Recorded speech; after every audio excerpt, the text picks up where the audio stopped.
Начался учебный процесс в офлайн-режиме для учеников 2, 3, 4 классов в Бишкеке. Процесс возобновился с соблюдением всех санитарных норм, алгоритмов, утвержденных двумя министерствами – образования и здравоохранения.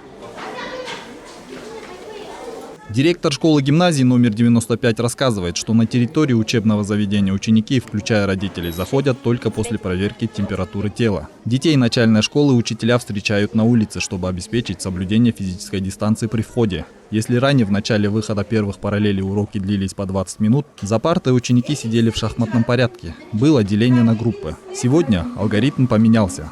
Мы перешли на 45-минутные уроки, раз полные классы учатся, поэтому остается только носить маски, мыть правильно руки и соблюдать правила гигиены.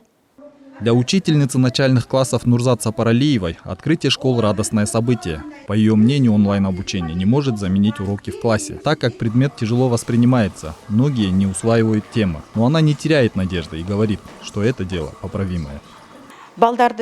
Учиться дистанционно долго нельзя, это скажется на успеваемости. Учитель не чувствует ребенка, не видит его глаз, не понимает, усваивает он материал или нет. Лично для меня взаимодействие с глазу на глаз гораздо эффективнее. Надеемся, что и впредь дети будут обучаться в традиционном режиме, то есть офлайн.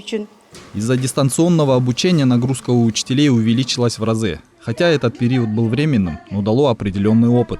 Педагоги говорят, что освоили новые форматы обучения, которые можно использовать и дальше, во время традиционного обучения. В информационной технологии очень сдвиг у нас был и учителей, и учащихся. И основные эти навыки, платформы мы многие планируем оставить и пользоваться в дальнейшем тоже в обучении.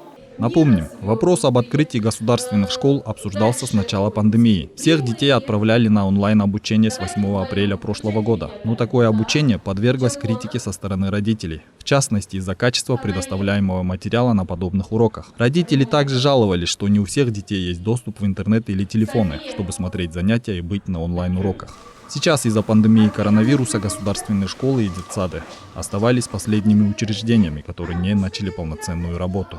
Так, 18 января к обучению в традиционном режиме вернулись только школьники 1, 5, 9 и 11 классов Бишкека. Государственные детские сады не открывались вовсе. Теперь с 1 апреля планируется возобновление учебного процесса по всей республике. Азамат Кенджешев, Алтынбек Саакиев, Нью ТВ.